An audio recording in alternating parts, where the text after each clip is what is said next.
Bonjour, bonsoir à tous, vous qui regardez les vidéos, que ce soit le jour ou la nuit, ici DVD Pro Catch, et on part encore crescendo pour parler d'un autre DVD de catch, encore de la WWE Target Classics, édité par Silvervision, bien sûr évidemment, je le précise jamais, le nom de l'ex-société mère pour la WWE, donc SV pour Silvervision, et du coup, celui auquel on va parler aujourd'hui, c'est nul autre que Unforgiven 2000 et No Mercy 2000. Eh oui, les deux shows des années 2000, auxquels c'était vraiment une très bonne période.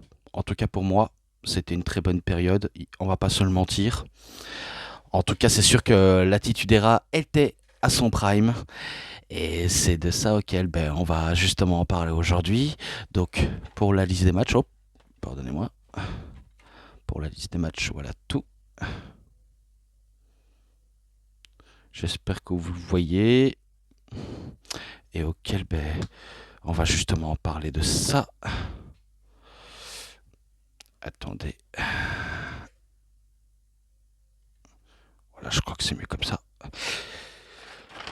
Alors, donc c'est tout en bas parce que vu comment parfois ça m'arrive d'écrire plus petit, donc je veux savoir de où je l'ai écrit. Alors, tout ce que je sais, le premier match, je sais même pas s'il est marqué. Oui, les premiers matchs, c'est The Right to Censor, donc équipe composée de Bull Buchanan et de Steven Richards, contre tout simplement The APA, donc les acolytes, Protection Assurance, Bradshaw, donc John Bradshaw, Layfield, JBL, et Farrokh, Ron Simmons contre les Dudley Boys, donc Bubba Ray Dudley et Devon Dudley, auquel ce match-là était vraiment épique, et qu'il n'y a pas à dire, ça s'est envoyé des sacrés trucs. Et par contre, il y a des trucs auxquels j'avais oublié de citer, c'est qu'ils étaient en équipe, les acolytes et les Dudley Boys, et que dans les Right on Censor, ils n'étaient pas que deux, mais également The Godfather et Val Venis. Oui, parce qu'à l'époque, Godfather et Val Venis, ils étaient obligés de se auto-censurer. Oui, parce que vu comment il y a trop le côté adulte, il faut au moins équilibrer les choses, de rendre tout ça plus censuré. Est-ce que c'était une bonne idée ou une idée à la con? Ah, faut dire, je suis personne pour juger, mais c'était pas non plus la bonne idée du siècle, même si ce n'est qu'ils ont voulu essayer, ils ont tenté, ça avait marché ou ça avait floppé, et que ils ont fait de ce qu'ils avaient fait de mieux. Et pourtant, dans le match-là, pas trop grand-chose à raconter, si ce n'est qu'on s'attendait peut-être à une victoire de APA et des Dudley Boys, mais en fin de compte, ce sera les Right on Censor qui battent les équipes auxquelles j'ai cité. Et du coup, ce match-là, 3,50 pour mieux démarrer la soirée de Unforgiven. Et je passe encore à un autre match suivant entre Taz contre Jerry Lawler, et auquel ce que je peux dire, c'est que disons que c'est à peu près leur... je sais même pas si c'est leur premier affrontement. Il me semble que oui, mais en sachant que on connaît bien Jerry Lawler, il n'a jamais hésité à cracher sur la ECW, comme quoi c'était une fédération ennuyeuse et qui n'est pas du tout extrême. Donc du coup, c'est vrai que cette phrase fait un peu polémique pour les fans hardcore d'Internet. C'est vrai qu'on va pas se mentir, c'est vrai que le Howler, il s'était mis tout le monde à dos. Et pourtant, pas pour très longtemps, car Taz lui démolit avec sa Kata Hajime Taz Mission. Et d'ailleurs, je crois qu'il y avait eu un petit quiproquo avec Jim Ross, il me semble. Bref, il y a pas mal de choses qui s'est déroulées, mais tout ce que je sais, c'est victoire de Taz qui gagne par sa Taz Mission. Et c'est un 3,20, tout simplement. Ensuite, c'est pour le titre hardcore, auquel je pense que tout est permis. Tout le monde est libre de gagner ou la perdre dans les minutes qui suivent, parce que je crois que c'était chronométré, il me semble. et auquel il y avait Steve Blackman contre Perry Saturn, contre Al Snow, contre Crash Holly, contre Test et contre The Kung Fu Funaki. Oui, rien que ne citer que cela. Donc pas mal s'est enchaîné, victoire, défaite à la fin des chronomètres. Et pourtant, après pas mal de péripéties et de comment tout le monde s'enchaîne de prise pour prise et de trucs aussi what the fuck lunaires les uns que les autres.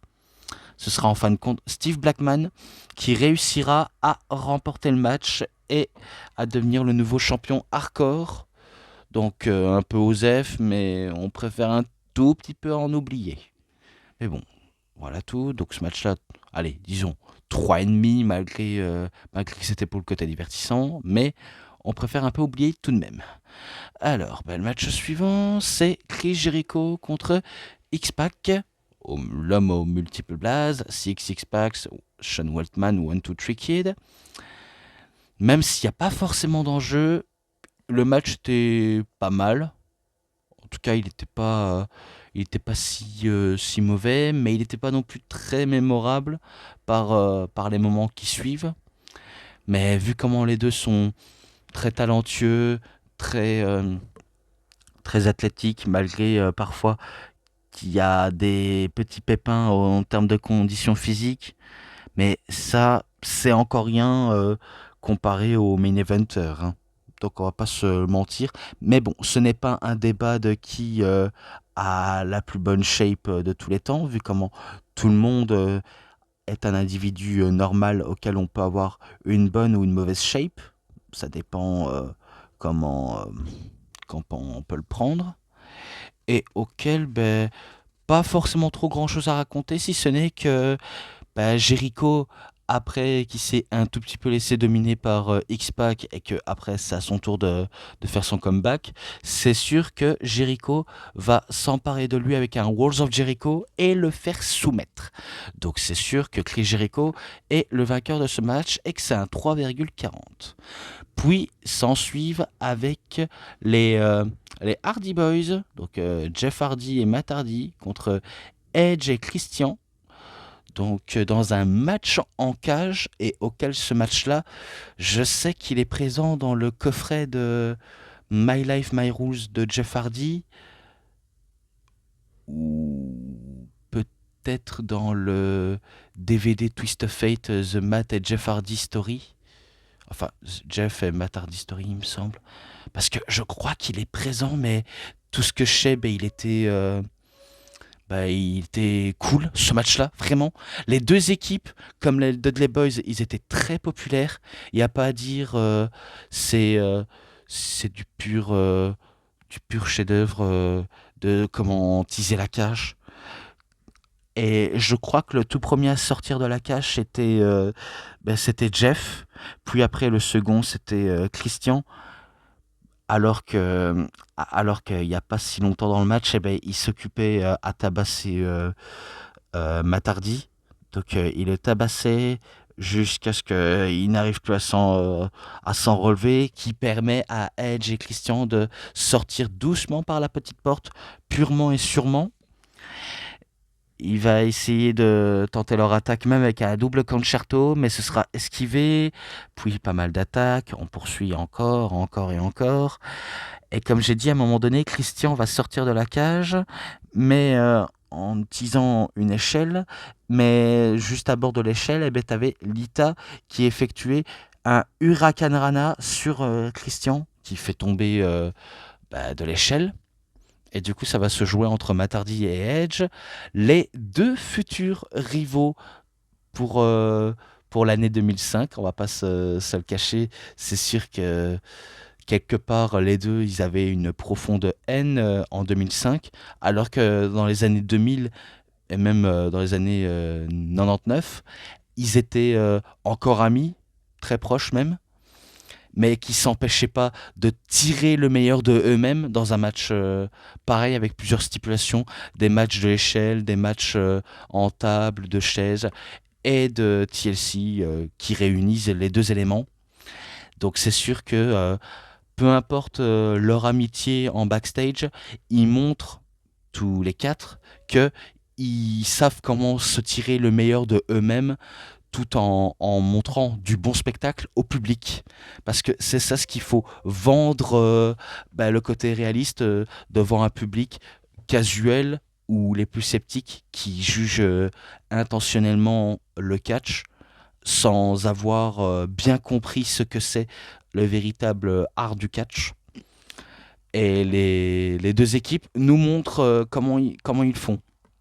On pourra tout de même citer ben, les qualités de risque de Jeff Hardy, notamment sa twist of fate du haut de la cage, et à tel point qu'on se dit, c'est sûr que c'est une prise tellement suicidaire, mais qui fonctionne bien avec le public, vu comment on se dit, oh le gars il va se tuer, il faut qu'il s'arrête à un moment donné.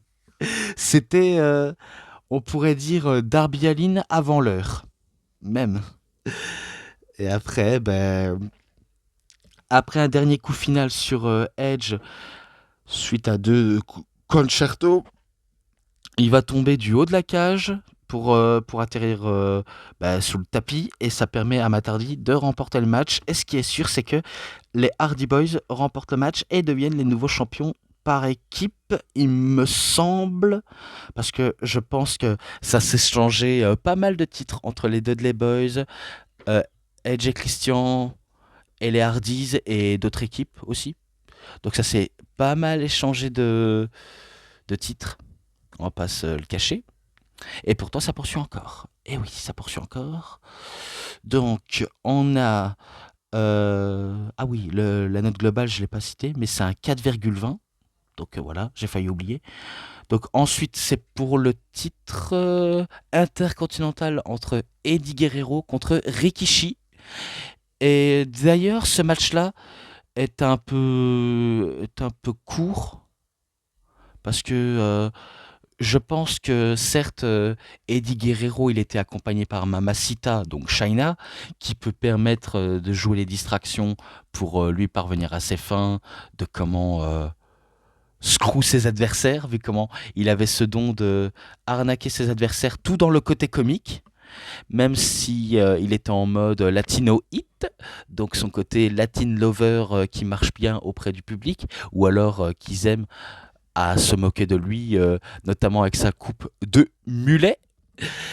Donc ouais, ça je me rappelle très bien comment parfois on pouvait voir dans le public une coupe de mulet à son effigie et dire que Dominique Mysterio s'en inspirera de lui comme si la coupe de mulet était redevenue à la mode alors que c'est totalement un tout petit peu démodé. Mais bon, je suis pas là pour critiquer tous les coupes de cheveux parce que chaque coupe de cheveux peut être unique ou pas. Bref, peu importe.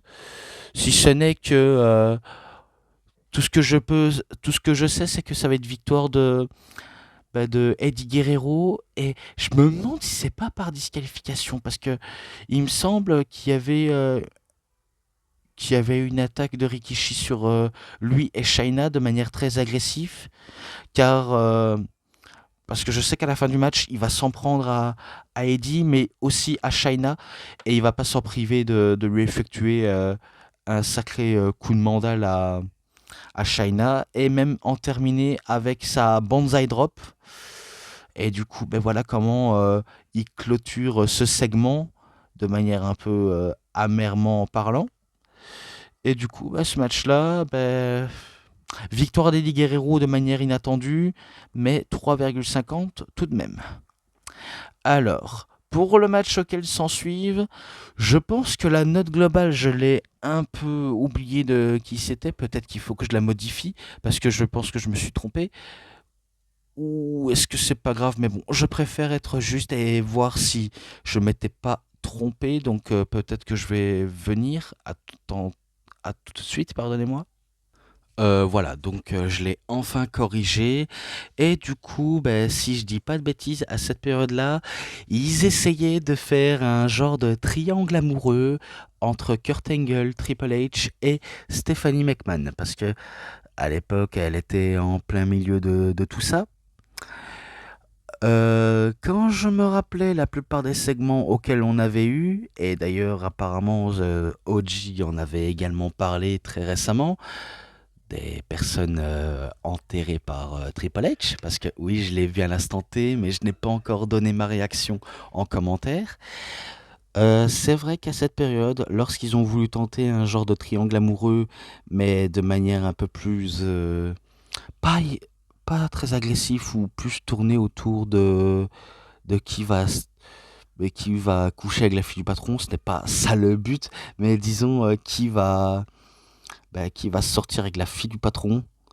Et du coup, c'était une compétition entre les deux, entre Angle et Triple H.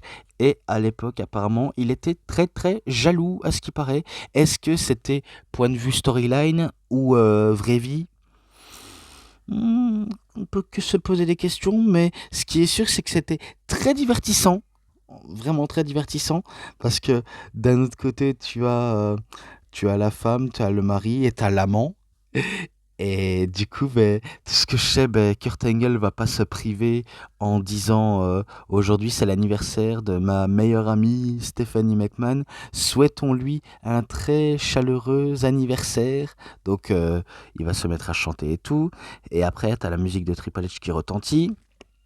Et hop, tout de suite, les deux, ils rendent des comptes et ils se rentrent dedans avec des multiples coups de manière très agressive et pas mal aussi, pas mal de prises de catch. Donc que des prises, que des spots auxquels Kurt Angle, c'est sûr, il l'envoie valser de tous les côtés.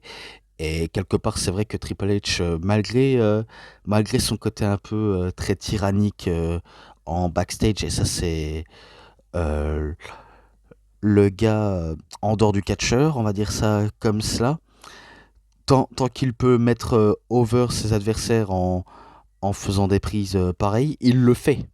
Après, c'est vrai qu'il a tendance à se mettre un peu trop en avant, mais bon, qu'est-ce que tu veux faire face à tout cela? Et auquel ça va pas mal s'enchaîner, des tentatives ankle lock, de spinebuster, de face crasher, de tentatives de pedigree, de angle slam, et j'en passe de tout ce qui s'est ensuivi de tout cela, à tel point qu'il va y avoir pas mal de trucs, notamment des interventions de Stephanie McMahon, parce que je me rappelle qu'il y avait entre autres un intervention, et auquel ben, je pense que Triple H était un peu gêné qu'elle intervient au mauvais moment précis, mais à mon avis c'était prévu dans cela. Kurt Angle était pas loin de réussir, il était vraiment pas loin. Mais c'est en fin de compte Triple H qui va tout de même réussir, grâce à la distraction de Stephanie McMahon, de, que Triple H lui fasse un genre de low blow ou quelque chose comme ça pour parvenir à sa fin en le battant avec un pedigree. Et du coup, c'est comme ça comment il remporte le match. Et du coup, ce match-là, vu comment je m'étais trompé de note et auquel j'ai corrigé, c'est un 3,50. J'aurais bien voulu en mettre plus, en sachant que les deux sont très excellents. Mais bon, j'ai pris ces décisions-là. Je ne change pas forcément trop de décisions, à part si j'oublie les matchs auxquels ils m'ont totalement échappé et les notes en question aussi. Donc voilà. Et maintenant, je passe directement au main event et c'est un Fatal 4-Way, donc pour le titre de la WWF, donc WWE, entre The Rock contre The Undertaker, contre Chris Benoit et contre Kane. Quasiment les frères de destruction au complet, mais qui s'affrontent. Alors, certes, on va pas se mentir, on pourrait dire qu'il y a un individu dans ce match, ou non, je pense qu'il y a un seul individu, alors que les trois, ça peut être logique. Mais le seul individu, c'est Chris Benoit. Parce qu'on sait que, certes, Chris, c'est un très bon catcheur, on va pas se le nier, il sait comment bien catcher. Au niveau charisme, c'est pas du tout ça. Solidité in-ring, c'est sûr qu'il est du genre très solide et qu'il arrive à mettre à mal The Rock, Undertaker, Kane, même un Stone Cold Steve Austin, il arrive à te mettre à mal. Et pourtant, c'est vrai que malgré son manque de charisme, il montre à quel point, certes, il est certes petit contrairement à ses trois grands gaillards, mais il montre à quel point, dans un monde de petits, il arrive à les maîtriser par, par sa force et sa détermination. même si les chances de victoire restent vaines. Oui. Donc après pas mal d'échanges entre les deux big men que sont Kane et Undertaker, et même avec The Rock aussi, parfois il a même des échanges avec Benoît auxquels ça peut être vraiment cool, très cool même. Et par la suite, pas mal s'enchaîne, de prise sur prise, spot sur spot. Et à un moment donné, je pense qu'il va y avoir confusion quand Benoît pensait avoir battu Clean en faisant le pin sur, je crois que c'est l'un des trois, ou plutôt The Rock, car il va faire le pin de manière très attendue sur The Rock. Mais par contre, il a oublié un petit détail, c'est que le pied de The Rock, ou alors l'épaule de The Rock, n'était pas totalement cloué au sol. Et du coup, Benoît est persuadé d'avoir gagné le titre WWE.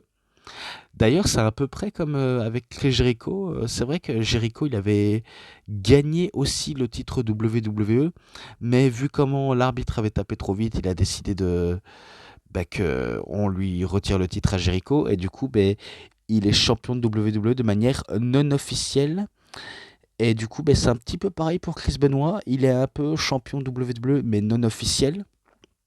Et du coup, il est persuadé d'avoir la victoire, d'avoir gagné. Mais au passage, Mick Foley, que j'avais totalement oublié, qu'il avait arbitré le match entre Triple H et Kurt Angle, et qui s'interpose dans le main event pour le match à 4, eh bien il dit non, cette victoire n'est pas validée, donc faut recommencer le match. Et du coup, le match recommence, les 4 se réaffrontent, mais ça va être en fin de compte The Rock qui va réussir à surpasser l'adversité en battant soit avec un rock bottom ou un people's elbow, et de remporter le match et de conserver sa ceinture, tout simplement. Donc après avoir parlé d'Unforgiven, je parle bien sûr de No Mercy. Mais d'abord, je vais venir parce que je sens qu'on gratte à ma porte. Et ça veut dire que mon chien est là pour me casser un petit peu les bonbons. À tout de suite. Et avant qu'on poursuive face à No Mercy 2000, il y avait un élément que j'avais oublié de parler dans ce Unforgiven. C'est que au moment où il y avait le match du titre hardcore, il y avait également le retour de Stone Cold Steve Austin qui arrivait pour mettre un stunner à Steve Blackman, alors que Shane McMahon était présent sur le ring, et également de régler son compte à lui aussi. Vu comment son but et son seul objectif à Steve Austin, c'est de trouver celui qui lui avait blessé en, en essayant de le mettre fin à ses jours en conduisant une bagnole, voilà, tout simplement. Donc du coup, c'est sûr, il va faire ses recherches, intimider certains pour montrer est-ce que c'est toi qui l'as fait ou est-ce que c'est pas toi, parce que si j'apprends que c'est toi, je te casse la figure, entre les guillemets. Et bon, ça c'est le seul truc auquel j'avais un peu oublié d'en parler dans ce Unforgiven, mais bon, je vais parler de ce No Mercy 2000, et auquel ça va aussi partir très vite. Alors, on a les Dudley Boys, Bubba Ray Dudley et Devon Dudley, contre The Right on Censor, donc équipe composée de Godfather et de Buchanan. Au niveau de ce match, est-ce qu'il y a grand chose à raconter là-dessus? Je pense pas, mais tout ce que je sais dans ce genre de match-là, c'est que c'était plutôt épique. Plutôt épique comme match, sans forcément trop en raconter. Et ce que je peux dire, c'est que c'est victoire des Dudley Boys qui battent The Right on Censor, enfin The Right of Censor, et auquel ce match-là, 3,20. Voilà. On a encore la revanche entre Chris Jericho contre X-Pac. Et ce que je peux dire, c'est que l'issue est la même, hein. C'est fort évident. L'issue est quasiment la même entre les deux. Et ce que je peux dire, c'est que X-Pac a voulu faire mieux que la dernière fois en essayant de mettre à mal Chris Jericho, mais c'est un peu peine perdue pour X-Pac, vu comment il subit encore la même prise que Jericho l'avait effectuée, les Lion Saut et surtout The Walls of Jericho. Ou peut-être un autre issue de manière de comment il peut gagner le match, soit par pin ou quelque chose comme ça. Bref. Voilà ce que je pourrais en dire là-dessus. Ce n'est que la note globale, ce n'est pas la même cette fois-ci, mais 3,50. Voilà. Donc c'est un 3,50. Et je poursuis encore avec le retour de Right of Sensor, auquel, ben, certes, il ne cesse de nous taper sur le système. Oui, parce que c'est vrai qu'à l'époque, ils avaient toujours ce theme song de, de sonnette d'alarme, et c'est vrai que ça a énervé plus d'un. Et ce qui est sûr, c'est que là, ils affrontent China et Billy Gunn. Oui, donc c'est de eux auxquels ils affrontent, et auxquels, dans les Right of Censor, ils étaient accompagnés par Steven Richards et Val Venis, ou plutôt c'est eux qui combattent China et Billy Gunn. Est-ce qu'on pourrait dire c'est que c'est vrai que ça aurait été plus surprenant de faire gagner China et Billy Gunn, ça aurait été beaucoup plus surprenant. Mais ils ont préféré de faire gagner The Right of Censor après l'humiliation qu'ils ont eue en début de show. Donc apparemment c'est le seul moyen pour eux de remonter la pente, mais de manière de courte durée. Voilà comment je pourrais qualifier ça. Et du coup, bah, dommage pour Shayna et Billy Gunn. Ça aurait été plus cohérent que ce soit eux qui remportent le match. Mais les choses ont fait ce qu'ils devaient faire. Et en plus, j'en ai même pas parlé tout à l'heure, mais dans ce No Mercy, il y avait le gauntlet. Et d'ailleurs, j'avais même pas remarqué parce que vu comment j'ai les yeux rivés sur ma note, donc il y avait le gauntlet, il y avait les Two Cools, donc Scott Taylor, Scotty 2 Hotty, The Great Master Sexy, Brian Christopher, Lawler, D'Lo Brown, D'Lo Brown et Chaz contre Taz et Raven, contre les Dudley Boys et justement contre l'équipe auquel j'ai cité.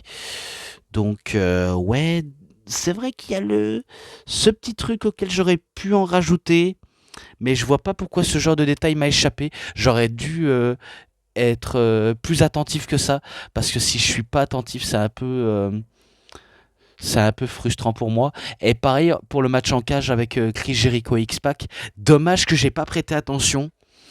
Parce que oui, je peux vous le garantir, parfois ça m'arrive. Donc on pourrait dire Jericho a gagné soit par un Walls of Jericho ou alors en s'échappant de la cage.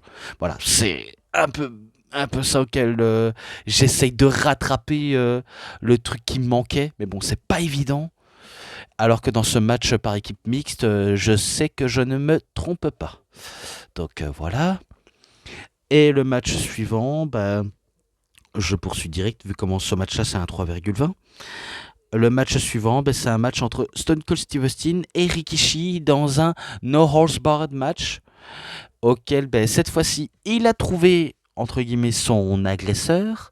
Et du coup, cet agresseur fut révélé dans l'un des épisodes de Raw entre Mick Foley et The Rock. Comme quoi, ben, le véritable agresseur, il est sûrement parmi nous. Et cet agresseur est sûrement Rikishi, jusqu'à ce que Rikishi admette que c'était lui et qu'il a fait uniquement pour The Rock, pour, euh, pour montrer à quel point lui, il peut être largement au-dessus de l'entreprise, contrairement à Steve Austin. Donc, bien sûr, il nous le fait savoir. Et du coup, ça fait de lui quasiment un heel. Donc, oui, Rikishi quasiment heel. Et ce qu'il va faire, ben, bien sûr, il a tenté à quelques reprises d'essayer d'écraser Steve Austin en bagnole, même s'il lui donne rendez-vous pour No Mercy. Et du coup, on se donne rendez-vous pour No Mercy. Un premier temps, ben, il va tout simplement fracasser la vitre à coups de Stagehammer, la, la vitre de la bagnole de Steve Austin. Alors que ce dernier, il arrive en 4x4 et il arrive tambour battant. Il fracasse directement Rikishi qui essaie de l'agresser avec la massue. Mais, euh, mais il le tabasse encore, encore et encore et encore jusqu'à s'en suivre, jusqu'à le faire saigner littéralement. Et tenter, Steve Austin a plusieurs fois d'essayer de tuer Rikishi. Donc à quelques reprises, il a failli ben, le suicider, enfin le tuer quoi. l'assassiner, ce que vous voulez. Et pourtant, bah, le match va très vite partir en vinaigre, vu comment, certes, c'est un match auquel bah, tous les coups sont permis. Il doit avoir qu'un seul vainqueur. Mais au moment où Steve Austin devient de plus en plus agressif et qu'il embarque Rikishi dans son 4x4 ou dans son pick-up, peu importe comment vous pouvez prononcer ça, eh bien, il commence à quitter l'arène et sous le parking de l'arène, eh ben, on est déjà en extérieur. Et ce qu'il va faire, ben, c'est qu'il va encore le frapper, le tabasser jusqu'à ce qu'il ne puisse plus bouger du tout. Et c'est à cet instant-là auquel Steve Austin va prendre de l'élan, doucement mais sûrement, pour essayer d'écraser Rikishi, alors que ce dernier ne peut plus se défendre. Donc il a tenté d'essayer d'écraser Rikishi, mais il se fait arrêter par la police qui encercle son pick-up, même s'il aura tenté d'essayer de faire une nouvelle fois, mais c'est peine perdue, à tel point qu'il y a un agent qui va être transporté à l'hôpital. J'espère que c'est le point de vue kayfabe, mais tout ce qu'on sait, c'est qu'il y a une ribambelle de flics qui va entourer sa voiture pour l'empêcher de commettre un crime impardonnable. Et ce qui est sûr, c'est que là, il, euh, il risquerait gros. On va pas se mentir, il pourrait risquer gros. Mais c'est vrai qu'il y avait un petit côté GTA. C'est comme si c'était GTA avant l'heure. Et il se fait arrêter. Voilà.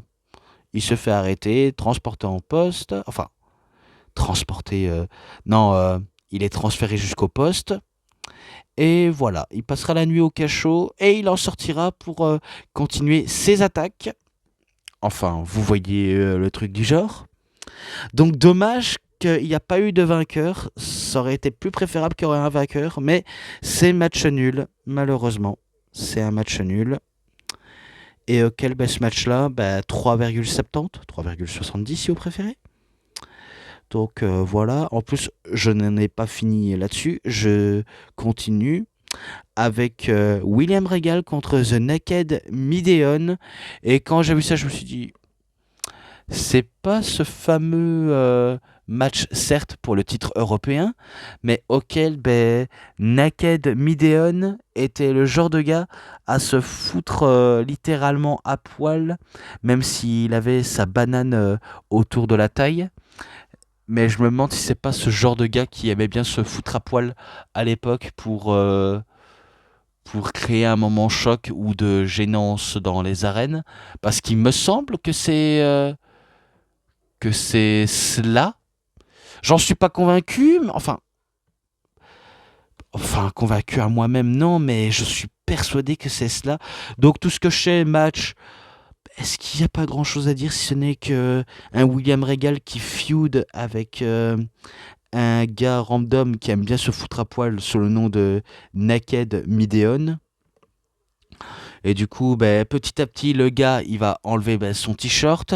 Puis, à un moment donné, quand William Regal, qui, au passage, ça se voit que Bryan Danielson / Daniel Bryan s'inspira de lui au niveau de sa couleur de tenue de catch. Vu comment, à l'époque, William Regal catchait certes en slip, mais sous les couleurs bordeaux. Et du coup, je me dis, c'est pas impossible que Danielson se soit inspiré de lui, vu comment dans le circuit indépendant il emportait jusqu'à la WWE, jusqu'à ce qu'il y ait d'amélioration. Donc c'est fort évident qu'il s'en est inspiré de lui. Mais au moment où il se tape la discute avec l'arbitre, et t'as Naked Mideon qui enlève littéralement son genre de jogging ou training, si on peut appeler ça ainsi. Et il y a un moment donné, on va voir ses boules et que c'est même pas sa bite. Hein. On ne verra pas sa bite, mais on verra uniquement ses boules. Donc il n'y a pas que le clairon qu'on a vu, mais les gros lots. Et du coup, c'est sûr, les gars ils sont en mode oh putain, mec tout nu. Même au moment où il essaie de prendre de l'élan sur la troisième corde, on verra l'entièreté de son entrejambe et de et de la lune en plein jour. Mais pourtant...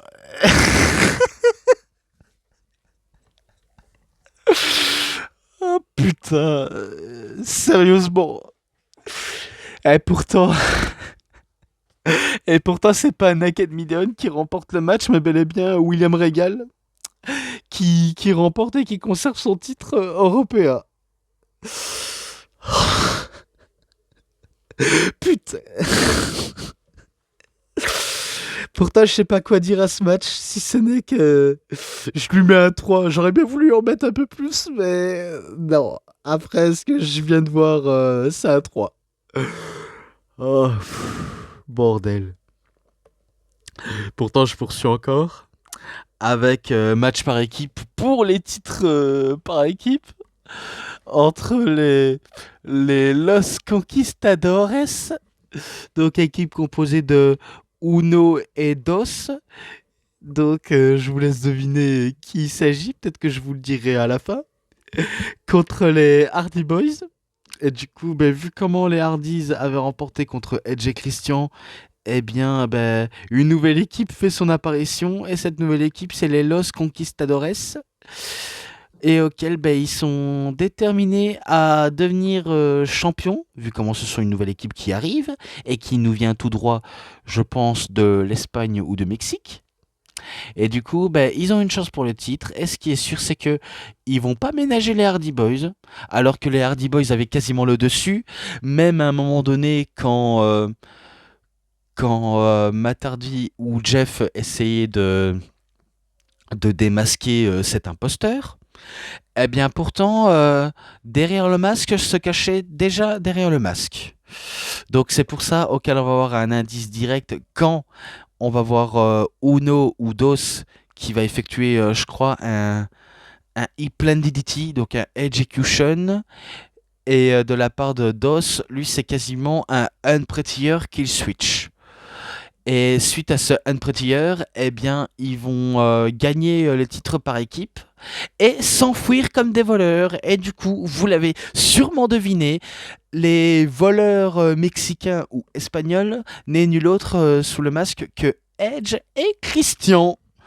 Donc c'était eux qui étaient masqués, même si plus tard ils vont célébrer leur victoire. Et pourtant derrière le masque, c'est d'autres imposteurs. Et du coup on se dit, mais attends, ils ont utilisé des prises quasiment similaires, il n'y a pas un truc qui ne va pas. Donc ils essayaient de tromper leur monde. Et pourtant on sait très bien que c'est eux.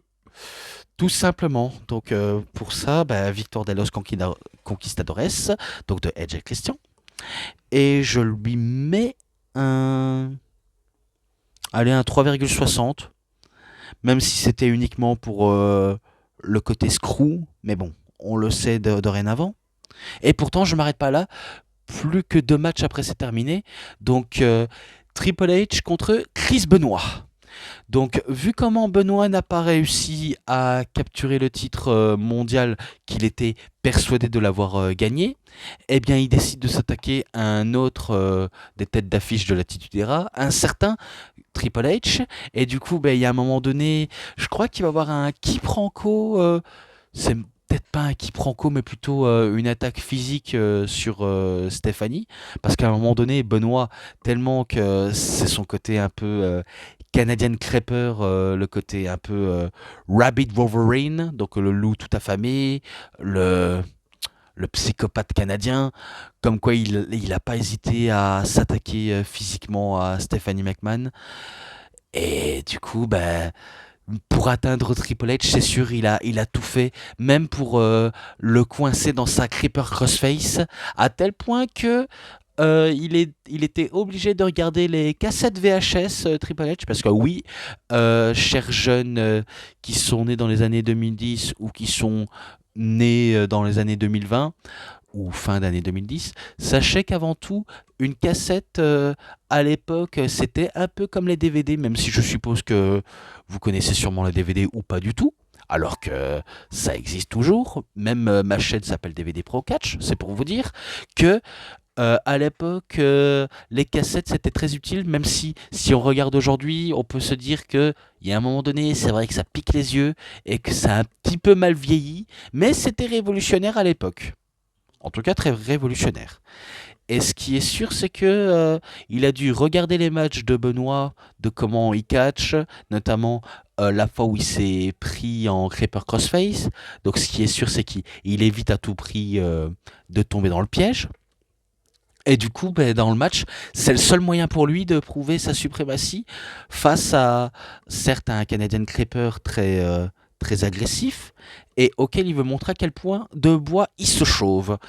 Et dans le match, on peut constater que il était ultra over auprès du public, Triple H, alors que Benoît ne l'est pas. En même temps, il essaie de jouer les heels et s'attaquer directement à un roi. Et du coup, c'est le seul moyen pour lui de montrer à quel point il peut maîtriser le roi, ou alors le roi va le maîtriser son sujet. Et du coup, ben, c'est une clinique de catch auquel on va avoir entre les deux. Et c'est que du bon entre les deux en vrai. Parce qu'on sous-estime parfois, mais Triple H et Benoît, bah, ils savent comment faire le job. Bon, c'est vrai qu'il y a des trucs à reprocher et à jeter sur Triple H, mais quand il montre à quel point bah, il peut nous sortir un match solide tout en racontant quelque chose derrière, bah, là, on peut dire que c'est intéressant et que ça peut permettre à en voir de plus en plus des deux. Donc on a eu pas mal d'échanges, pas mal de prises, pas mal de trucs techniques. Et auquel, ben, à un moment donné, certes, à quelques reprises, Benoît était à ça, vraiment à ça de remporter le match, même à essayer de faire craquer Triple H en le faisant soumettre. Mais à un moment donné, je pense qu'il va avoir un rêve bump. Et du coup, ben, c'est comme si Triple H a abandonné, mais sans la validation des arbitres, alors que tout le monde l'a vu. Et ça n'arrête pas pour autant. Ça n'arrête clairement pas du tout pour autant. Et ce que je pourrais dire là-dessus, c'est que euh, ça poursuit entre les deux encore et encore. Oui, parce que ça s'enchaîne, ça ne s'arrête pas du tout entre les deux. Et ça va permettre quelque part à Stephanie McMahon de venir de nulle part et de coûter le match à Chris Benoit. Et ça permet à Triple H d'effectuer tout simplement ben, son pedigree finale pour la victoire et il lui en doit une à Stephanie McMahon alors que cette dernière était aux côtés de Kurt Angle. Tout simplement. Donc voilà, ce match-là, bah, j'ai pas le choix de lui mettre un bon 4,5, vu comment j'ai très bien adoré ce match-là. Et ça poursuit encore, hein, parce que ça ne s'arrête pas pour autant. Bah, pour le titre WWF, entre Kurt Angle, accompagné par Stephanie McMahon, contre Dwayne The Rock Johnson. Donc oui, le titre est en jeu et auquel, c'est sûr, c'est un peu la chance de la vie de Kurt Angle qui, je pense qu'à l'époque, n'a pas encore touché le titre WWE, alors que le gars, il a quasiment réussi, hein. Le titre intercontinental, le titre européen, je pense qu'à un moment donné, il a gagné aussi le titre hardcore. Light Heavyweight, je pense que ça existe encore, il n'avait pas remporté. Il avait gagné. Ouais, il avait gagné le tournoi du King of the Ring. Ce qui dommage, c'est qu'il manquait un dernier truc à gagner, c'était le Royal Rumble. Dommage qu'il a jamais remporté un Royal Rumble de sa carrière, mais bon, tout le monde ne peut pas avoir ce qu'on veut dans la vie. Et ce qui est sûr, c'est que bah, au moins, il a la chance de sa vie, c'est de gagner un titre mondial. Et face à The Rock, c'est sûr que ça annonce le glas. Et on pourrait dire qu'il s'est passé pas mal de trucs, même les interventions, euh, même un Stephanie McMahon qui essayait de s'interposer. Et du coup, ça va un peu lui coûter, même, ou alors le faire regretter à Stephanie McMahon qui va se manger un rock bottom de la part de The Rock, alors que The Rock le trash talker bah, Stephanie McMahon, bah, il se fait prendre par un angle slam et un ankle lock, mais il n'y aura pas d'abandon ou quelque chose de ce genre. Ça va encore se poursuivre encore jusqu'à ce qu'il y ait intervention de Rikishi, que lui a failli de se faire tuer par Stone Cold. Eh ben, il revient. On sait pas pour qui. Est-ce que c'est pour coûter le match à Kurt ou à The Rock? Eh ben, finalement, on a compris ses intentions. Il a coûté la victoire à The Rock en lui effectuant un super kick, et pourtant il aura essayé de tenter sur Kurt Angle, mais c'est peine perdue vu comment Kurt Angle il le maîtrise avec un Angle Slam, et ça va permettre à Kurt Angle d'effectuer le pin gagnant sur The Rock, et en devenant le nouveau champion de la WWE. Et du coup, ce qui est sûr, c'est que c'est victoire de Kurt Angle, qui devient, je crois, pour la première fois champion de la WWE à ce moment-là. Donc on pourrait dire, c'est ça, c'est simple, le gars, il est quasiment en Grand Slam, et qu'il a quasiment tout gagné de ce qu'il pouvait gagner. Et ça, c'est une sacrée belle performance de la part de Kurt Angle, et il conclut la soirée tout simplement. Donc c'est tout simplement magnifique. Donc pour ça, bah, ce match-là, je me rappelais l'avoir déjà noté. Et du coup, ben, enfin, j'espère que je l'avais noté, mais je lui avais mis un 4,20. Et du coup, ben, c'est valide. Honnêtement, c'est valide. Et auquel j'en ai terminé là-dessus, même si j'espère que je me suis pas trompé. Donc voilà, j'ai tout dit là-dessus. Les matchs, les segments promo et l'ensemble. Pour moi, ça partirait sur un bon 4,5. Donc moi j'ai vraiment bien adoré le show, même si je vais pas vous mentir, j'étais hyper distrait à des moments précis, mais j'ai voulu rattraper le retard même en regardant les highlights. Donc j'ai tout fait pour essayer d'être en avance. Mais bon, je pense que tout est dit là-dessus et on peut se quitter là-dessus également. Vu comment j'en ai terminé avec les Target Classics pay-per-view, parce que oui, c'est quasiment le dernier Target Classics en pay-per-view que je me suis attaqué. Même s'il y a encore celui spécial catcher que j'ai en hauteur là, quoi. Et, euh, et d'autres qui s'en suivent. Mais je sais que je vais m'attaquer au pay-per-view normal, tout simplement. Donc voilà, j'en ai terminé là-dessus. C'est tout pour cette vidéo de review. C'était DVD Pro Catch. J'espère que ça vous aura énormément bien plu. Et si vous avez aimé cette vidéo de review, vous savez ce qu'il vous reste à faire. Likez la vidéo, commentez, partagez, abonnez-vous à ma chaîne et cliquez sur la petite cloche pour avoir plus des notifications et des prochaines vidéos. Et moi, comme d'habitude, je vous dis bonne journée, bonne soirée à tous. Au revoir tout le monde pour une prochaine vidéo. A plus à tous les fans de catch et allez, bye bye tout le monde.